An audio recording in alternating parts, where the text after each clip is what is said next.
Bueno, mira, lo primero es que había quedado también una pregunta antes de irnos al corte. Efectivamente, aquí hay una cantidad de violaciones a la Constitución. Por ejemplo, se establece la confiscación que está expresamente prohibida en la Constitución y solo se permite la excepción cuando se trata de actividades provenientes del narcotráfico. Eso es como pretender decir que un criminal, por más que cometa el peor de los delitos, tú no puedes establecer la pena de muerte en Venezuela. Así que hablar ahorita de confiscación es violar la Constitución de manera flagrante. El hecho de que se aprueben leyes orgánicas o se modifiquen leyes orgánicas a través de la ley habilitante es una violación a la Constitución. De hecho, las leyes orgánicas requieren una votación calificada de las 2/3 partes, mientras que la ley habilitante tan solo requiere de la votación de 3/5 partes, es decir, se aprueba con 99 votos la ley habilitante y se pretende entonces el habilitado aprobar leyes que requieren de una votación de 110. Pero además se establecen aquí delitos, faltas, pero también se imponen sanciones. Y todo lo que tiene que ver con este tema de imposición de sanciones son de reservas parlamentarias. Es decir, la Asamblea Nacional es el único órgano que puede establecer delitos y faltas para que puedan también tener las respectivas sanciones en ley. Así que ¿Y el presidente Nicolás Maduro sabe eso? yo creo que ellos lo saben los magistrados, lo saben algunos diputados, algunos, no todos, de la Asamblea Nacional, del oficialismo, del madurismo, pero creo que le importa muy poco el Estado de Derecho. Por eso el compromiso que tenemos en Venezuela es el de ganar una mayoría parlamentaria para construir verdaderamente el contrapeso democrático que representa un parlamento serio que legisle de caras a los problemas del pueblo de Venezuela, pero que también controle a los demás poderes públicos. Ahora, ¿cómo calificar el gobierno de Maduro y toda esta implementación de leyes habilitantes? Mira, como lo que dije, irresponsable. A Nicolás Maduro pareciera que poco le importan los problemas de los venezolanos. Si el presidente Maduro quisiera de verdad resolver el problema del desabastecimiento y de la inflación, ha debido entonces convocar a todos los sectores productivos venezolanos, implementar leyes que promuevan, que fomenten la producción nacional, que es el único mecanismo que realmente permitiría abatir el desabastecimiento y, por supuesto, empezar a bajar la inflación. Nosotros tenemos preguntas en Twitter, ¿Cómo diputado. no? Para más preguntas muy variadas, porque son de diversos temas. La primera pregunta es de la Ruiseñora, que dice: diputado, sinceramente, ¿qué opinión le merece las elecciones del PSUV el día de ayer? Yo creo que el país le está mandando y la militancia le está mandando una señal muy clara al gobierno. Ojalá la sepan interpretar, que no es otra cosa que un mensaje de reclamo, de protesta, que se expresa a través de la indiferencia electoral. Ayer vimos un proceso electoral donde habían más candidatos que electores. Y esa es la verdad.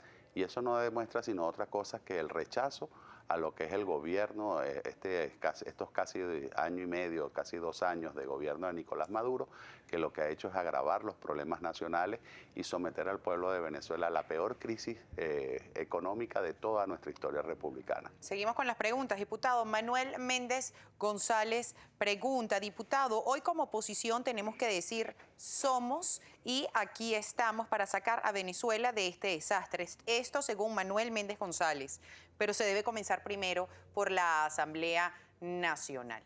¿Qué responde usted como diputado? Estoy absolutamente de acuerdo contigo. Yo creo que una mayoría parlamentaria es el inicio del cambio que Venezuela requiere. La Ruiseñora vuelve a preguntar. La Ruiseñora está muy activa el día de hoy y dice: ¿cree usted que se acabarán los gestores que cobran un dineral para hacer tantas trabas, tantos documentos? Bueno, si se implementa realmente una política de reducción de todos estos controles, que no son ni siquiera controles administrativos, sino controles políticos por parte del gobierno nacional, que se han convertido en focos de corrupción administrativa, en la misma medida que esas alcabalas se vayan eliminando, también se irán acabando los gestores. Ahora, lo que está por verse es que si efectivamente existe una voluntad política por parte del gobierno para que se implemente en ese mecanismo de eliminación de alcabalas. Carlos Castro pregunta: Diputado, ¿puede explicar al pueblo qué significa ser parte del Consejo de Seguridad, pero no acatar las resoluciones de la ONU? Esto tiene que ver con las recomendaciones del Grupo de Detenciones Arbitrarias adscritas a la ONU en materia de la detención de la situación tanto de Leopoldo López como de Daniel Ceballos. Eso no es otra cosa que las cantinfladas de un gobierno que gasta miles de millones de bolívares haciendo lobbies internacional para pertenecer a algunos cuerpos multilaterales y que luego entonces terminan desconociendo las decisiones de ese cuerpo cuando les son adversas. Es decir, ellos celebran cuando los designan, pero entonces después dicen que esos órganos no funcionan o que no sirven o que son injerencistas cuando las decisiones son, en este caso, sancionatorias al proceder de este gobierno. Tenemos más preguntas, pero ahora cambiamos de tema. Diputado, la Ruiseñora, de nuevo, muy activa, gracias por estar activa en el Twitter @primerapágina. ¿Cree usted que se escogerán magistrados y rectores del Consejo Nacional Electoral confiables? Mira, yo no tengo ahorita ningún elemento que me haga ser optimista en esa materia. Yo creo que la conducta que ha venido mostrando el gobierno va a seguir siendo la de desconocer la Constitución. Por lo tanto, ellos lo que les interesa en este momento es tener gendarmes políticos, bien sea en el Tribunal Supremo de Justicia, para seguir judicializando la política en Venezuela y no tener verdaderos magistrados que hagan cumplir la Constitución y las leyes. Las reformas que se hicieron, por ejemplo, en el periodo en que la oposición no estuvo en la Asamblea Nacional, era precisamente para servir la cama a este tipo de atropellos. De hecho, los magistrados, yo estoy en el Comité Judicial, son designados por mayoría simple. Es decir, después que tú haces 3 intentos de votación calificada, ellos pueden designar por mayoría simple. Así que yo no tengo la menor duda. Hoy, ¿de qué no tiene dudas, diputado? De que no vamos a tener magistrados imparciales. Ahora bien, ¿a qué nos debe llevar eso? A que instrumentos como este, que hoy nos perjudican, el día de mañana también nos pueden favorecer. Si hoy se están designando 12 magistrados, ya para el próximo periodo parlamentario tendremos la obligación de designar los 20 restantes y ahí tendremos la oportunidad de darle por lo menos la mayoría calificada al tribunal con magistrados que realmente sean honestos, transparentes y vengan a cumplir con la Constitución y la ley. Usted dice que no tiene dudas de que no vamos a tener magistrados imparciales. En el caso de los rectores del Consejo Nacional Electoral, ¿usted está de acuerdo que se haya postulado a última hora? Por ejemplo, las rectoras Sandra Oblitas y Tibisay Lucena, que además hay que reiterar que ellos están en el derecho de volverse a postular. Sin embargo, ¿usted está de acuerdo que si hablamos de renovación de las autoridades del Consejo Nacional Electoral, vuelvan a postularse a última hora estas dos rectoras? Tú lo acabas de decir, ellos tienen derecho, o sea, nadie puede desconocerles sus derechos. Ahora, si yo estoy de acuerdo con que ellas sean designadas nuevamente, por supuesto que no. Porque es que, mira, los poderes públicos son efectivos, son eficientes en la misma medida que gozan de la confianza y de la credibilidad de la inmensa mayoría de los venezolanos, no de un sector de los venezolanos.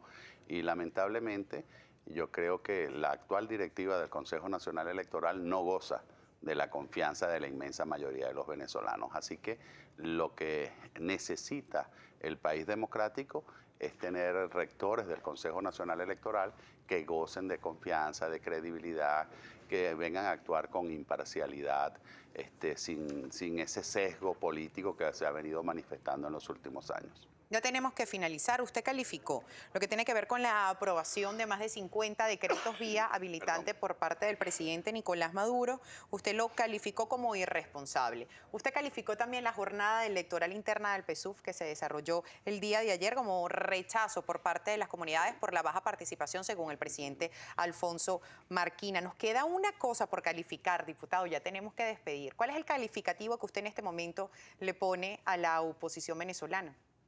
Mire, yo creo que la oposición venezolana, que es plural, que es diversa, en este momento está en un proceso de debate, de discusión. Y, hay quienes piensan que el camino a seguir es uno determinado, hay otros que piensan que son otros. Yo soy de los que piensa que ninguno de estos caminos excluye al otro y que debemos irnos preparando para cualquier escenario político.